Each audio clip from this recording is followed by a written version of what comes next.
Hallo Freunde, hier ist wieder eine neue Ausgabe von Michael Grant Klartext. Anfangen möchte ich erwähnen, bitte abonniert meinen Telegram-Kanal, den Link findet ihr unten, weil ich nicht weiß, wie lange es diesen Kanal noch geben wird. Einfach mal präventiv.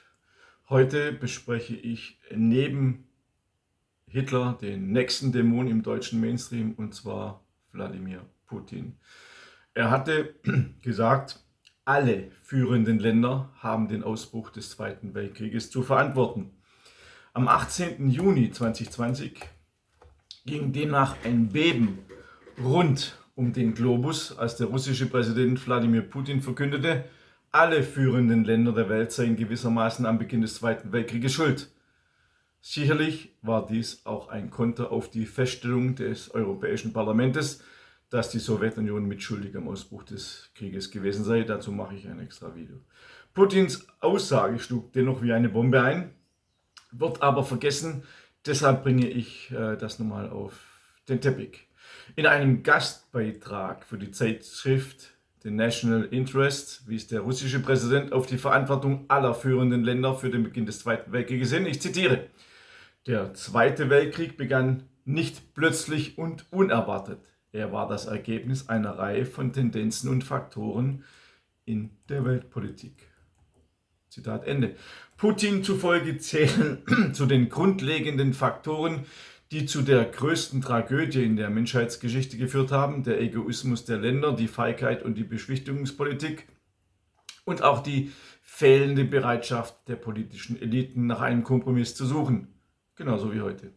Putin betonte, ich zitiere, aus diesem Grund ist es ungerecht zu behaupten, dass der zweitägige Besuch des Reichsaußenministers Joachim von Ribbentrop in Moskau ausschlaggebend für den Beginn des Zweiten Weltkrieges war. Alle führenden Länder tragen dafür gewissermaßen die Verantwortung.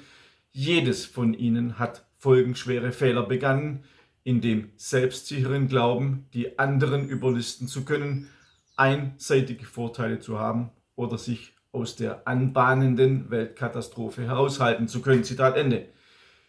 Diese Kurzsichtigkeit, diese Weigerung, ein kollektives Sicherheitssystem zu schaffen, kostete so Putin Millionen von Menschen das Leben und zog enorme Verluste nach sich.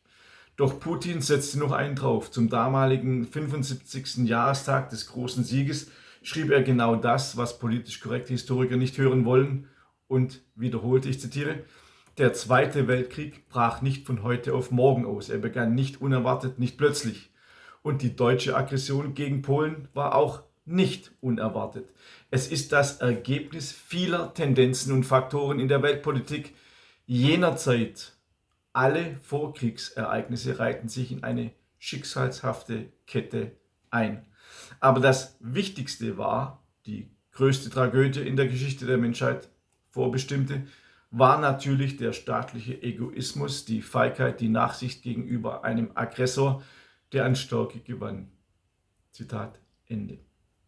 Und weiter, ich zitiere, die eigentlichen Ursachen des Zweiten Weltkrieges ergeben sich in vieler Hinsicht aus den Entscheidungen zu den Ergebnissen die zu den Ergebnissen des Ersten Weltkrieges getroffen wurden. Der Vertrag von Versailles wurde für Deutschland zu einem Symbol tiefer Ungerechtigkeit. Tatsächlich ging es um die Beraubung des Landes, das den westlichen Verbündeten riesige Reparationen zahlen musste, die seine Wirtschaft erschöpften. Gerade diese nationale Demütigung bildete den Nährboden für radikale und revanchistische Stimmungen in Deutschland. Die Versailler Weltordnung brachte zahlreiche latente Widersprüche und offensichtliche Konflikte hervor. Ihnen liegen die von den Siegern im Ersten Weltkrieg willkürlich gestalteten Grenzen der neuen europäischen Staaten zugrunde. Fast sofort nach ihrem Erscheinen auf der Karte begannen Gebietsstreite und gegenseitige Ansprüche, die sich in Zeitminen verwandelte. Zitat Ende. Auch Putin gibt damit dem Versailler Vertrag Schuld am Zweiten Weltkrieg. Aber damit nicht genug. Er nannte Polen einen Komplizen bei der Teilung der Tschechoslowakei und schrieb, zitiere, bei der Zergliederung der Tschechoslowakei agierte neben Deutschland auch Polen. Sie entschieden im Voraus und gemeinsam, wer und welche tschechoslowakische Ländereien bekommen wird. Polen war sich bewusst, dass seine Eroberungspläne ohne Unterstützung durch Hitler zum Scheitern verurteilt gewesen wären. Großbritannien und Frankreich, das damals der wichtigste Verbündete der Tschechen und Slowaken war, entschieden sich dafür, auf ihre Garantien zu verzichten und dieses osteuropäische Land zum Zerreißen vorzuwerfen. Bei der Zergliederung der Tschechoslowakei agierte neben Deutschland auch Polen. Sie entschieden im Voraus und gemeinsam, wer welche tschechoslowakischen Ländereien bekommen wird. Als Anlass diente hier übrigens auch das Erbe von Versailles, das Schicksal des sogenannten Danziger Korridors.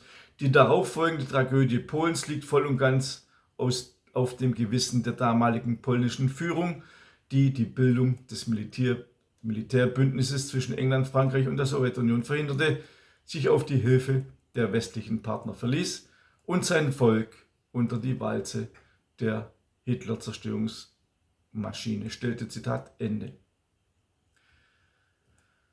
Zum deutsch-sowjetischen Nichtangriffspakt schrieb Putin auch, ich zitiere, in Bezug auf den damals geschlossenen Nichtangriffspakt gibt es jetzt viel Gerede und Beanstandungen gegenüber dem jetzigen Russland. Ja, Russland ist der Nachfolgestaat der UdSSR und die sowjetische Periode mit all ihren Triumphen und Tragödien ist ein untrennbarer Bestandteil unserer tausendjährigen Geschichte. Ich erinnere aber auch daran, dass die Sowjetunion dem sogenannten Molotow-Ribbentrop-Pakt eine rechtliche und moralische Bewertung gegeben hat. In der Verordnung des Obersten Sowjets vom 24. Dezember 1989 wurden die Geheimprotokolle als Akt der persönlichen Macht offiziell verurteilt, der in keiner Weise den Willen des sowjetischen Volkes, das nicht für diese Absprache verantwortlich ist, widerspiegelt. Zitat Ende. Der russische Präsident Putin forderte zudem die Herausgabe von Originaldokumenten und die Öffnung von Archiven zur Erforschung der Ursachen, die zum Zweiten Weltkrieg führten. Ich zitiere, dabei rufen wir alle Staaten dazu auf, den Prozess der Öffnung ihrer Archive, die Veröffentlichung bisher unbekannter Dokumente aus der Vorkriegs- und Kriegszeit zu intensivieren, so wie es Russland in den vergangenen Jahren getan hat. Wir sind hier zu einer breiten Zusammenarbeit, zu gemeinsamen Forschungsprojekten von Historikern bereit. Soviel Wladimir Putin zum Ausbruch des Zweiten Weltkrieges, der sagte, dass alle Länder eine Mitschuld hatten. Und wie es zu dem Krieg kam, dokumentiere ich ja in meiner umfangreichen Buchreihe Adolf Hitler eine Korrektur. Bisher 6 Bände erschienen, jeder Band zwischen 800 und 900 Seiten mit 1500 bis 2000 verifizierten Quellen. Hier könnt ihr alles das nachlesen, was ihr in normalen Geschichtsbüchern nicht lest. Zum Beispiel auch dieses Zitat von Putin. Und da wir bei Putin sind, ich habe eine Broschüre geschrieben über Putin, über den Ukraine-Krieg, Angriffs- oder Präventivkrieg.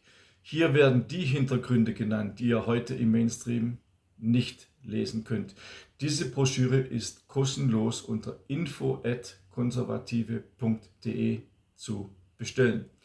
Und wenn wir schon bei dem Thema sind, auch dieses Buch, der 2+4-Vertrag, handelt über Putin und darüber, was passiert, wenn Putin aufgrund der Kriegshysterie in Deutschland jetzt den 2+4-Vertrag kündigt. Was wird dann passieren mit Deutschland?